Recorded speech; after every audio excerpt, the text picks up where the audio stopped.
answer to an earlier question about when the financial catastrophe started in September, October of last year. If I understood you correctly, you said that this country did not have the tools to manage that panic, but the inference that I took from that was that there were countries overseas that did have such tools. Now, I recall a phone call with your predecessor in late October of 2008 when it became public that the United States was pumping monies into the central bank in Europe and other places. And I suggested that was not the correct thing to be doing. And he said, if the United States is not helping these countries, then they will collapse. So which is it? Were we the savior of those countries that, according to the current president, didn't even like us that much until he took office? Were we the savior of those banks in those countries, or were we, in fact, incapable of dealing with the problem? And was that money, in fact, going to foreign banks at that time in October of last year, which was widely reported in the press? Congressman, there is no country that came into this crisis with the tools to manage it effectively, and that the basic failure I described here was a common failure. One thing you saw around the world was... Let me ask you a question then. How did George Bush cause those countries to be unprepared for a financial crisis? And Glass-Steagall has come up this morning. If I recall, Glass-Steagall was repealed. That bill was signed by Bill Clinton, not George Bush. You're absolutely and I frankly don't understand if that's such a good protection. This president's been in office for 10 months. Where's the signed legislation reinstating Glass-Steagall? What? I would not support reinstating Glass-Steagall, and I don't actually believe that the end of Glass-Steagall played a significant role in the cause of this crisis. But well, that's been stated in this committee. Let me move on because my time is going to be limited. I do hope we'll be able to submit some of our questions in writing because this is a critical hearing and time is limited. All right, we've got the TARP. It's supposed to expire.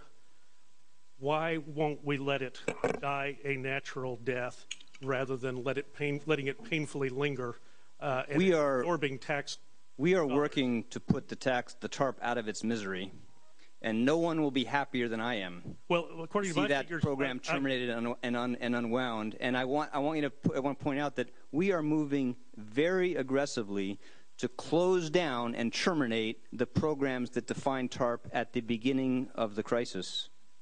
Well, now, it looks like the money is going out with little or no oversight. No, that is absolutely not true. Well, the Congress established 3 separate oversight committees. Your own Special Inspector General for the Trouble Asset Relief Program has got several concerns about why not just stop spending on the TARP funds and why not repeal the program. We don't need it anymore. The American people never liked it. Let's just do away with it. Let me just point out the disagreement between what your colleague said and I think what most people across the country understand and believe, which is that if you look at what's happening in housing, if you look what's happening to small businesses, this economy still faces tremendous financial challenges. What's happening in small businesses is people are frightened to add jobs because they don't know what we're going to do to them in health care. They don't know what we're going to do to them in financial regulation. They're scared of what we might do with energy prices in the future with cap and trade. Small business, medium-sized business is frightened to add jobs right now. I could help the president in his panel. He doesn't need another program. We don't need another stimulus. We need to provide some tax relief and then get the heck out of the way, and the American economy will recover as it has always done. That broad philosophy helped produce the worst financial crisis and the worst recession we'd seen in generations. We had a pretty good test of that philosophy, pretty good test of those policies. They did not serve the country well. Mr. Geithner, when I came here in 2003, we were in a jobless recovery. Tax relief was passed in May of 2003, and as a consequence, by July of that year, we were adding jobs at a significant rate. It seems to have worked fairly well. Let me just finish up and say, you know, I disagree with Mr. Brady. I have the greatest respect for him. I don't think that you should be fired. I thought you should have never been hired. And I objected when the hearings were going on over the Senate. I thought there were too many question marks about things that had occurred in the past, and it did not leave the American people with a good feeling about the person who was going to be responsible for this economic recovery. What can you say today? I mean, I'll tell you, my constituents, they're not just anxious, they are mad. They are fighting mad about what has happened in the economy. They are fighting mad about the stimulus. They're fighting mad about how many jobs we created in Arizona's 9th district. You know the member of Congress from Arizona's 9th district? They won't have a 9th district until after redistricting next year. They only have 8 right now.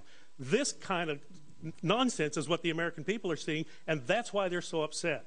Okay, the gentleman's time has expired, and the chair would like to ask a question. During the Bush administration, real median income fell by over $2,000.